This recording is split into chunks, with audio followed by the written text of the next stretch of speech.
Alrighty then. It is time to make some. What do you think I'm going to do with a bunch of pickles? We're going to make.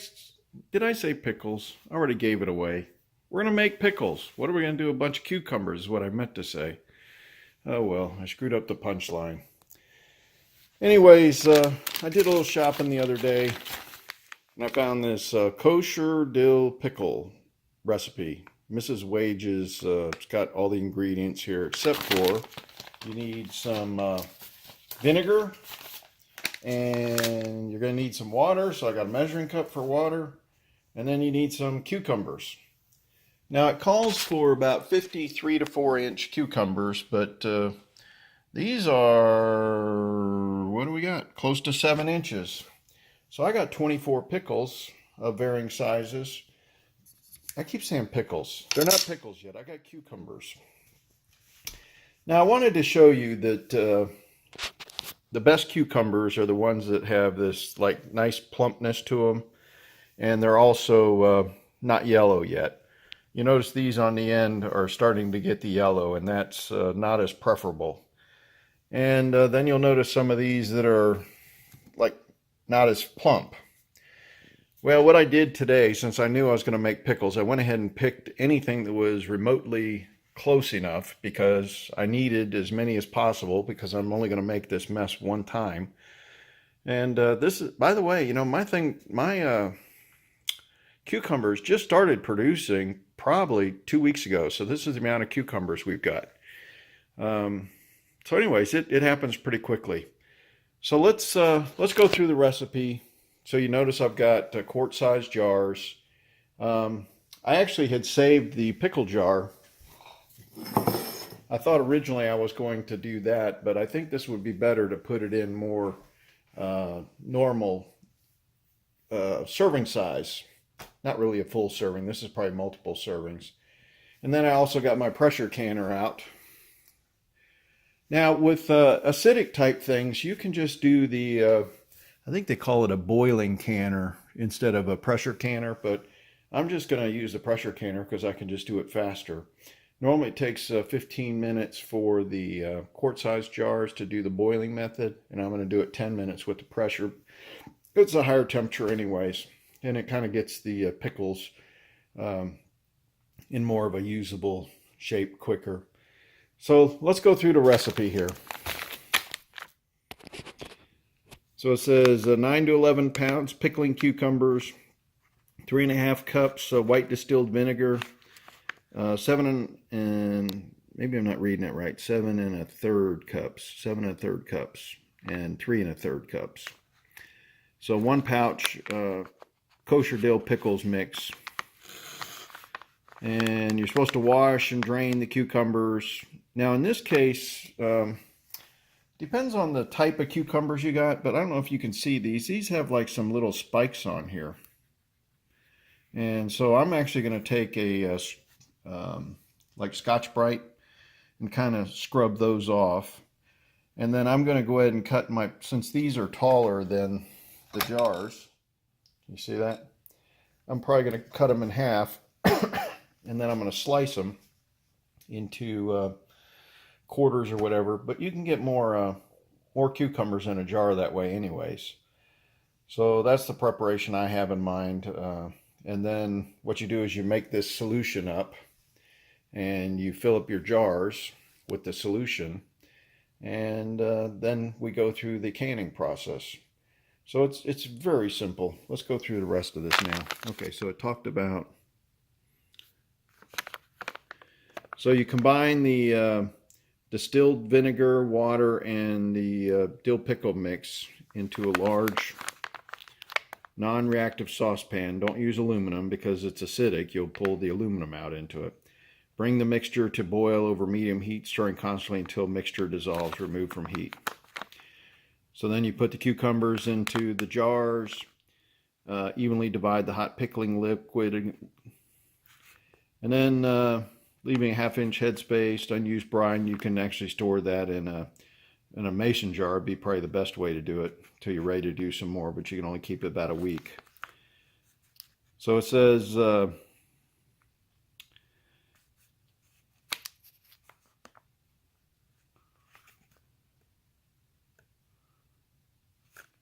All right, it says if you need to, let's say we had, I didn't have enough liquid, you can mix some more liquid up of just 1 part hot vinegar and 2 parts hot water. All right, so if you use pint jars, it's 10 minutes using the boiling canner, water bath canner, and 15 minutes for quarts. But like I said, I'm going to improvise and use my pressure canner. I believe in safety. It doesn't matter how clean you make stuff. The pressure canner removes any chance of any botulism at all because you're getting it above what botulism can survive. And the last thing I want to do is make somebody sick. Video the other day, I talked about these stupid pickles are what got me sick. All I did is I looked at the date on here and said Best Buy March 9th, 2020, and I thought, I'm good to go. Until after I ate it, my wife says, you know, I took that out of the fridge. It's supposed to be refrigerated after opening. So I wish they'd have put that over here because I looked at that date and didn't think about looking at the lid. So you want to be safe. Nobody wants to get sick from food. Doesn't happen often in this house. That was just my fault, thinking I knew better. But, you know, when you think something's bad, I wish you'd have just tossed it. So I still blame her, right? All right, so let's get working. I got to prep these cucumbers. I did want to show you what I was talking about when I said Scotch Brite. I got one of these sponges. It's a brand new one with this has the little. It's almost probably like fiberglass or something. It works great for stuff like this. That'll take off those little spines on the cucumbers, and so that's what I had in mind. I'm just going to give these a good wash. Now, in my garden at this point, I have not used any chemicals at all. Even organic fertilizers, water, that's it. That's all we put in this thing. So I'm not really trying to get off any chemicals or anything. This is strictly just kind of like getting rid of the spines. And then I'm going to trim the ends off the cucumbers and then just, I don't know, we're going to call it like quartering, but we're going to kind of cut them lengthwise into spears. Okay. They actually look really good. That took the spines off very nicely, and they're nice and smooth, just like a store-bought cucumber. Okay, I've cut up all of the cucumbers. I didn't say pickles this time. And I was able to get 9 jars filled up. And I'm now trying to get my liquid boiling over here. Well, that actually didn't take that long.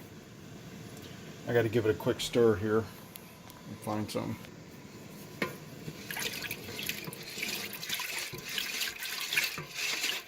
I had to hunt around for a stainless pan because you're not supposed to use an aluminum pan.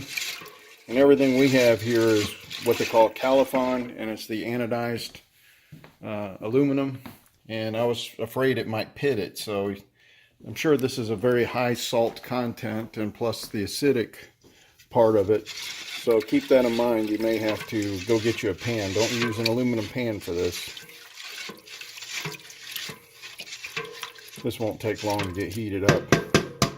Now what I'm going to do is I'm going to distribute that amongst all of these jars, and it may not fill them up completely, but remember the package said we could use a mixture of the canning vinegar and water to be able to top them off the rest of the way, because like I said, I got 9 quarts here, just about got 2 gallons, not quite.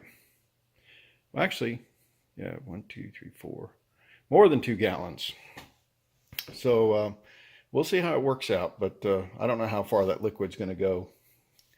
So let's see what happens. All right, so I took the liquid and I tried to distribute it, and I only got the can, so a little more than 3/4 full. So I'm mixing up some more vinegar and water. It's 2 parts water to 1 part vinegar. And I went ahead and threw some garlic in there to give it a little spice, so it's not just watering down the solution that they had. So I took 2 heaping tablespoons of garlic. All right, so we just got to heat that up. All right, so I've gone ahead and put the lids on, and you just kind of hand tighten them. You don't need to tighten them super tight. What we're going to do is go ahead and do the pressure canning, and after they cool down, we'll cinch them down. But right now, these are ready to go into the canner, so that's what I'm going to do. All right, so I've got 7 of them in here. That's the capability of this particular canner, this 7 quart size, which that's a pretty big capacity. Now what I got to do is fill this up halfway with water, and then we're going to put it over to heat and let it do its thing. Okay, that's about 12 cups of water that I put in there, and that's more than enough. Now, I want you to know you need to make sure your stove can handle this kind of weight, because that's a lot of weight. You got almost 2 gallons of filled mason jars, and then you've added another 12 cups, and each cup is a quart, so that's another 3 quarts there, and then you got a weight of this thing on top. So you may want to do some research to make sure your stove can handle it. But you know, this was like an older stove, and I thought, hey, if I broke it, I'd go buy something else that would work. But so far I've canned just tons of stuff on this Thermador. It's slow compared to anything else, but you probably could get, but it works. So we're going to go ahead and heat this up now. Now this pressure canner, I recommend you get one with a gauge, because this is a little more flexible. Some things you go to 10 psi, other things you go to 15. This has like a little safety mechanism on here, and this stove just barely puts out enough heat to get this going. So when this thing starts popping up, you actually have to hold it down for about 10 seconds, and then that lets the pressure build up enough to where that'll lock it and you can't take the lid off, because you definitely don't want to take it off when it's pressurized. And anyways, I'm pretty happy with this particular one. I can't remember what model number this is, but this is a massive one. I think I might have just bought it online. We have a smaller Presto one, and I'm about ready to retire that one because we just seem to cook big, and then we can. So we need the big stuff. I'd like to get another one without the gauge, just for pressure cooking, like a bunch of rabbits at one time that I just want to can, or chickens, either way. Let's get this going. I'll show you what happens. All right, I thought I'd go through some of the costs here for making these pickles. So we had 9 quart-sized jars, and those are about $1 a piece. And then the pickling, let me bring it up here. The pickling and canning vinegar was $2.99, and I used about 1/3, so that was $1. And then the pickle mix was $2.99. So we've got $3.99 plus 9, so it's $13 to make 9 quarts of pickles. And of course, I don't know, I probably spent $1 million making my cucumbers so far, but you know, I can't count the NRE. So anyways, let's say $13 for 9 quarts. If we go into the store, I'll have to look to see how much they are, but they're probably $2 a piece in the store, so you save a few bucks. And you know, these mason jars you use over and over again. So that gives you an idea of the price. Anyways, I just realized that video ended very abruptly, so I wanted to just finish up with just saying, so this is another gluten-free recipe that I've done, and it's very simple. Dill pickles. And I wish the best for everyone, and I hope you're having a great day. I hope everybody's treating you well. Do the best you can, and God bless.